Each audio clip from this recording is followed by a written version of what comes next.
بسم اللہ الرحمن الرحیم۔ السلام علیکم ناظرین، میں ہوں راجہ فضل ربی، آپ دیکھ رہے ہیں وائس آف پنجاب۔ آج ہم موجود ہیں اسلام آباد میں اور ہمارے ساتھ پاکستان نظریاتی پارٹی کے سربراہ شہیر حیدر ملک سیالوی صاحب ہیں، اور آج ہم بات کریں گے چونکہ ایک بہت بڑا سانحہ ہے سویڈن میں جو قرآن مجید نظر آتش کیا گیا، اس حوالے سے شہیر بھائی سے بات کرتے ہیں۔ السلام علیکم۔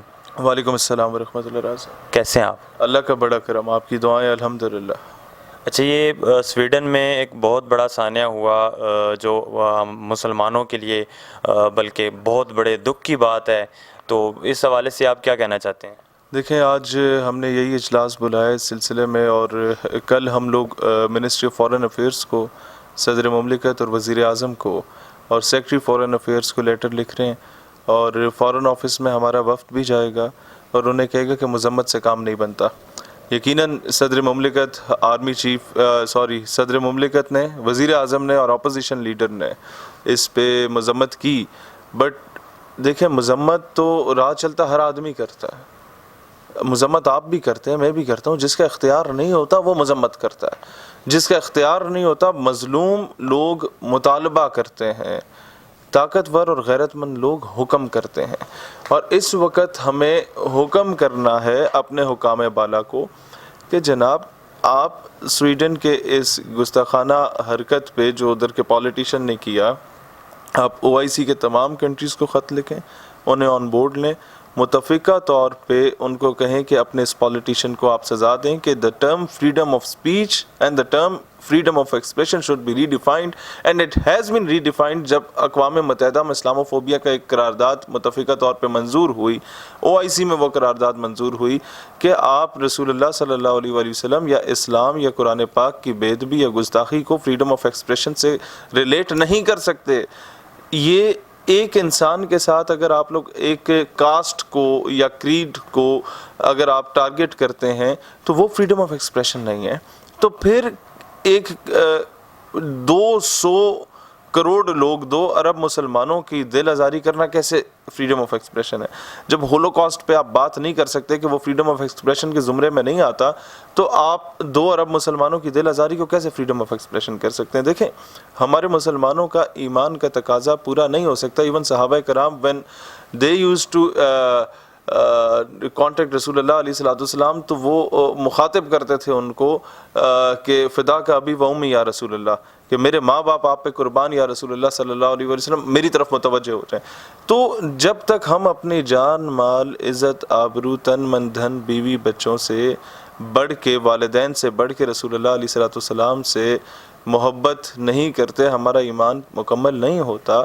تو وہ ہستی مبارکہ پہ جو قرآن پاک نازل ہوا، اس کی حرمت پہ جب آنچ آئی ہے یا اس کی ناموس پہ جب آنچ آئی ہے، اور پوری امت مسلمہ کو میں دیکھ رہا ہوں کل سے کہ وہ ٹویٹر پہ صرف ٹویٹ کر رہی ہے، اور میرے آپ کے جیسا بندہ ٹویٹ کرے تو ٹھیک بھی لگتا ہے، حاکم وقت بھی ٹویٹ کرے تو پھر افسوس ہوتا ہے کہ ہم لوگ زبانی جمع خرچ کر رہے ہیں۔ اس وقت اس پہ سٹرونگ سٹینڈ لینے کی ضرورت ہے۔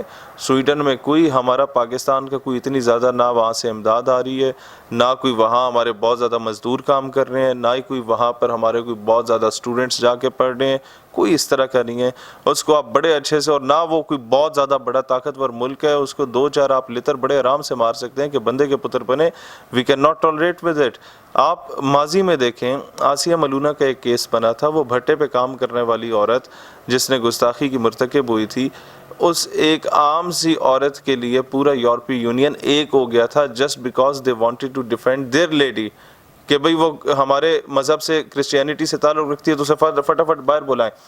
اسے بلایا گیا کینیڈا میں، فرانس میں، اس کو بڑے پراپر پروٹوکول کے ساتھ رکھا گیا۔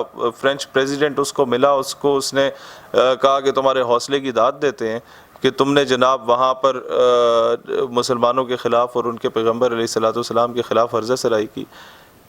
ایسے سینیریو میں پوری امت مسلمہ کہاں پہ مر چکی ہے؟ یہ سوال آج بنتا ہے، اور میں یہ بھی ہم لوگ کریں گے کہ OIC کے سیکرٹری کو بھی ہم لوگ خط لکھیں گے، اور OIC میں موجود تمام مسلم کنٹریز کی ایمبیسیز کو بھی ہم لوگ الگ خط لکھیں گے۔ اور دوسرے فیز میں ہم یہ کر رہے ہیں کہ پرسوں سے انشاءاللہ تعالی کل ہم ساری ٹیمز کو انڈیکیٹ کر دیں گے. پی ڈی ایم کے جتنی بھی جماعتیں ہیں, might be M Q M, P M L N یا پیپلز پارٹی جو اس وقت گورنمنٹ میں ہیں, ان کے حلقوں میں جو ہمارے پاکستان نظریاتی پارٹی کے وفود ہیں وہ ان کے ایم این ایس کو ملیں گے کہ آپ فٹافٹ اسمبلی میں جا کے اس کے خلاف مذمتی قرارداد لے کے آئیں, اور متفقہ طور پہ پاکستان جب مذمت کرے گا قومی اسمبلی سے تو آٹومیٹیکلی امت مسلمہ کے لیے ایک بڑا زبردست قسم کا میسج ہوگا کہ اب آپ بھی کھڑے ہوں. پاکستان نے نو ڈاؤٹ پہلے بھی ہمیشہ سے پہل کی, فرانس میں یا ہالینڈ میں یا اس سے پہلے امریکہ میں گستاخانہ خاکے شائع ہوئے, پاکستان کی عوام نے مجبور کیا گورنمنٹ کو. اب بھی انشاءاللہ تعالیٰ پاکستان پہل کرے گا, لیکن یہ چیزیں کیوں بار بار ہو رہی ہیں؟ They are trying to check our pulse. ہماری پلس چیک کی جاتی ہے ایک بار دو بار اس طرح کی حرکتیں کر کے کہ جب کوئی رسپانس نہیں آتا تو کوئی بہت بڑا اٹیک کرنے کا سوچ رہے ہوتے ہیں. اگر ہم اس پلس میں کمزور ہو گئے اور یہ بتا دیا کہ ہم لوگ بزدل اور بغیرت بن کے بیٹھے ہوئے آپ جو مرضی کریں, تو پھر کل جو کچھ فلسطین کے ساتھ ہونا ہے یا کشمیر کے ساتھ یا برما کے ساتھ ہونا ہے وہ ہم اس کا اندازہ بھی نہیں لگا سکتے کہ ایک عام مسلمان کے لیے ہم خاک آواز اٹھائیں گے جب قرآن پاک کی حرمت کے لیے نہیں اٹھا سکے. مذمت ہی کریں گے. کب تک مذمت ہے؟ جب بھی اسرائیل ظلم کرتا ہے فلسطینیوں کے ساتھ 6 دن مذمت ہوتی ہے, 7ویں دن ہم کہتے ہیں جی ہماری مذمتوں کی وجہ سے سیز فائر ہو گیا. سیز فائر کا مطلب ہے کہ جنگ رک گئی. اور بھائی جنگ رک گئی, جو تباہی ہوئی اس کا ازالہ کون کرے گا؟ جو ان لوگوں نے سینکڑوں ہزاروں گھروں سے محروم کر دیا مسلمانوں کو, اس کا ازالہ کون کرے گا؟ تو اس وقت گورنمنٹ آف پاکستان کو اسٹرانگ سٹینڈ لینا چاہیے. معیشت ہماری ویسی تباہ ہے, سویڈن اگر 2% آپ کو مزید نہ دے تو آپ قرآن پاک پہ کی عزت پہ سمجھوتا کر کے 2% لے رہے ہیں, تو آپ پہ 2% کی لعنت ہونی چاہیے. یہ گورنمنٹ آف پاکستان کے لیے بڑا واضح پیغام ہے کہ آپ کو اس وقت ٹویٹر پہ مذمت سے ہٹ کے آپ کو عالمی دنیا کو اکٹھا کرنا پڑے گا کہ دنیا میں سب سے زیادہ چھپنے والی اور پڑھے جانے والی کتاب, دنیا میں سب سے زیادہ لوگ جس مذہب کی طرف کنورٹ ہو رہے ہیں اپنے مذاہبی ایتھیزم کو چھوڑ کے, اس مذہب کی اس طرح توہین ہو رہی ہے, تو وہ ٹالریٹ نہیں کی جائے گی. اس سب کے باوجود اگر ہمارے حکمرانوں نے کچھ نہ کیا, کوئی خاص رسپانس نہ دیا, تو آپ کا کیا لائے عمل ہوگا؟ پھر اگلا لائے عمل وہی ہے جو ہمارا ہمیشہ سے پہلا لائے عمل ہوتا تھا, ہم سڑکوں پہ آئیں گے انشاءاللہ تعالی. کیا آپ بیٹھ جائیں گے, دھرنا دیں گے؟ جتنا جس حد تک ہو سکا ہم لوگ کریں گے انشاءاللہ تعالی. جو ہمارے دیکھیں عوام کے اختیار میں کیا ہوتا ہے, عوام کے اختیار میں ہوتا ہے آواز بلند کرنا, شیل کھا لینا, ربڑ بلٹس کھا لینا, گرفتاریاں برداشت کر لینا, اپنی شہادت دے دینا. ہم کریں گے, آخری حد تک جائیں گے, لیکن عوام کو نقصان نہیں پہنچائیں گے, عوام کی گاڑیاں نہیں جلائیں گے, اپنے کارکنان شہید نہیں کروائیں گے, خود ہو جائیں گے. آپ I think T L P کے حوالے سے بات کر رہے ہیں. نہیں, میری چیز بہت واضح ہے. ہم نے اسلام کو بیچنا نہیں ہے تمام مذہبی جماعتوں کی طرح. ہم نے اسلام کا دفاع کرنا ہے.